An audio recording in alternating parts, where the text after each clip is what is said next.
Pemerintah mengeluarkan panduan penyelenggaraan pembelajaran di masa pandemi COVID-19 yang tertuang dalam Surat Keputusan Bersama atau SKB 4 Menteri, yang terdiri dari Menteri Pendidikan dan Kebudayaan Nadiem Makarim, Menteri Dalam Negeri Tito Karnavian, Menteri Kesehatan Budi Gunadi Sadikin, dan Menteri Agama yaitu Yakut Kholil Qoumas.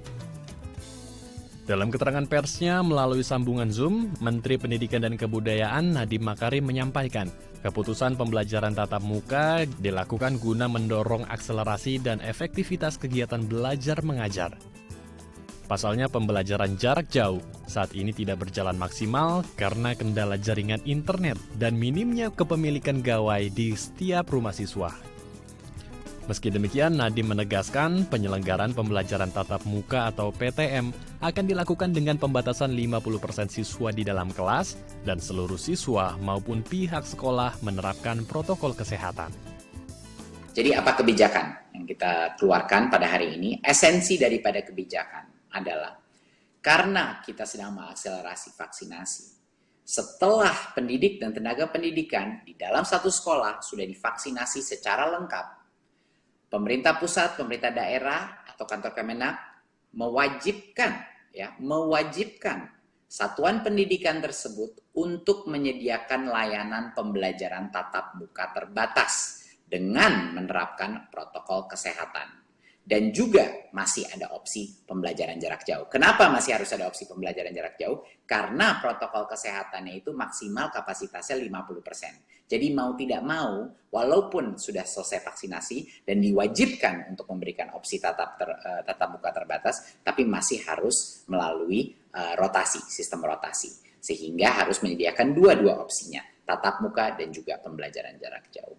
Tapi poin kedua yang terpenting adalah orang tua atau wali murid boleh memilih, berhak dan bebas memilih bagi anaknya apakah mau melakukan pembelajaran tatap muka terbatas atau tetap melaksanakan pembelajaran jarak jauh. Keputusan pembelajaran tatap muka ini didukung penuh oleh Menteri Kesehatan Budi Gunadi Sadikin. Ia menyampaikan bahwa pembelajaran tatap muka guna mengakselerasi pendidikan bagi generasi penerus adalah hal yang tepat untuk membangun stabilitas Indonesia 10 tahun ke depan. Meski demikian, adaptasi kenormalan baru seperti menerapkan protokol kesehatan di lingkungan sekolah juga harus menjadi budaya baru agar proses belajar mengajar aman dari penularan COVID-19. Selain adaptasi kenormalan baru, program vaksinasi bagi tenaga pendidik juga akan dipercepat. Targetnya vaksinasi akan selesai pada akhir Juni 2021 sebelum kegiatan pembelajaran tatap muka kembali diterapkan.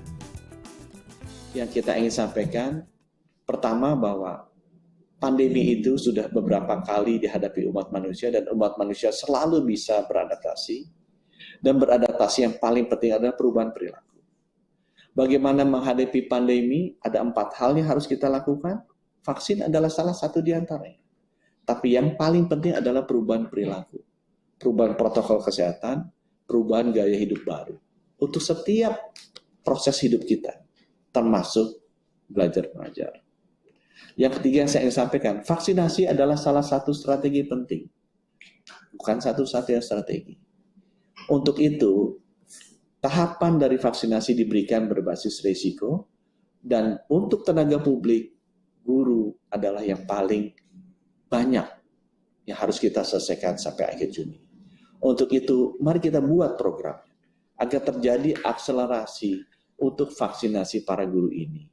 Sehingga proses belajar mengajar dilengkapi dengan vaksinasi, dilengkapi dengan protokol kesehatan yang baru, bisa segera mulai. Sehingga investasi masa depan kita kepada anak-anak muda bangsa Indonesia ke depannya akan siap. Sementara itu, Nadiem Makarim juga mengungkapkan bahwa saat ini sudah ada 15% sekolah percontohan yang telah melakukan pembelajaran secara tatap muka. Sekolah tersebut tentunya sekolah yang telah memenuhi kriteria keamanan, salah satunya adalah berada di zona hijau. Nadiem Makarim juga mengajak semua pemangku kepentingan untuk bersama-sama memastikan setiap anak Indonesia mendapatkan hak untuk memperoleh pembelajaran dengan nyaman dan aman. Andrew Pakpahan, Tim Liputan, DAI TV.